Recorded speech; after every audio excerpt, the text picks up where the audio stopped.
পড়বে।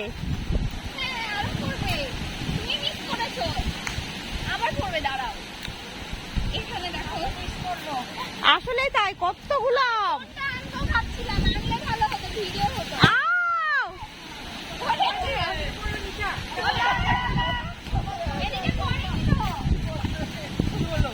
নিশা এদিকে আমরা ঘুরাবো। হ্যাঁ এদিকে আমি আর এই তোমাদের একটা খড়িও হয়ে যাবে এটা। নিশা সামনে নিশা এটা পড়লো মনে হয়। খাওয়া আম খাওয়া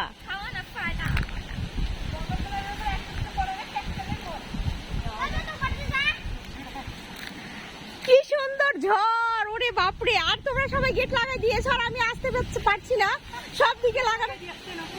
হ্যাঁ পিছতে লাগাই দিয়ে আসলাম। নিশা তুই ওইদিকে দাঁড়া। কি ঝড় নিশা, আবার আম পড়বে।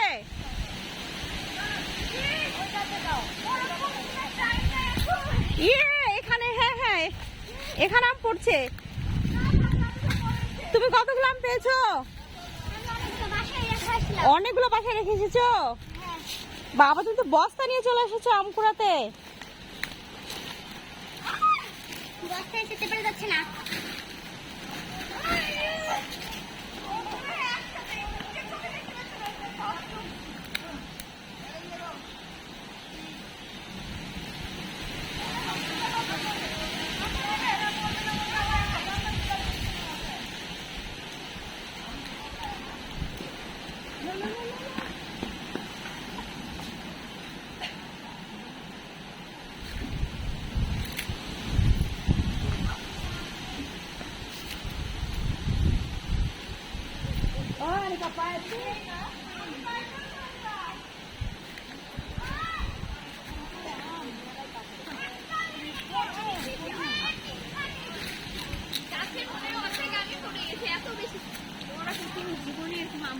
হ্যাঁ আমি বুঝতে পারছি।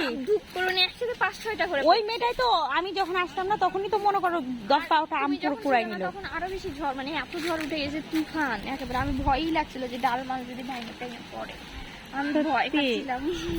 সত্যি বলছো? কাঁচা পাকা সব খড়িটাও পড়েছে জানো? হ্যাঁ খড়িগুলো তুলো, খড়িগুলো। আমের সাথে শুধু আমও তো পড়ে না, আমের সাথে তো খড়িও পড়ে। এত আম সেটাই তো দেখছি। বৃষ্টি রাতের বেলায় তুমি কুড়াছিলা কি? আর এদিকে ওন্না টোন্নায় সব ভরে গেছে আঠা মাথা। ওনাটা খুলে আসতে হতো না? আমি ভাবতেছি তোমার ফোন নিয়ে বাইর হয়েছে, তুমি ফোন নিয়ে বাইর হও না তো। ফোন কাটে আমি ভিডিওই করতাম আম কুড়ানো বাদ দিয়ে, এত সুন্দর ঝড় উঠেছিল। হ্যাঁ আমি শুধু বলছি যে আমি যে কখন যাব, আমি যে কখন যাব। এত আম। আচ্ছা এগুলো কি আম? অনেক ধরনের আম। ও ওয়াও কি সুন্দর গাছ পাকা। এটা গোপাল না, এটা কিসেবাদ।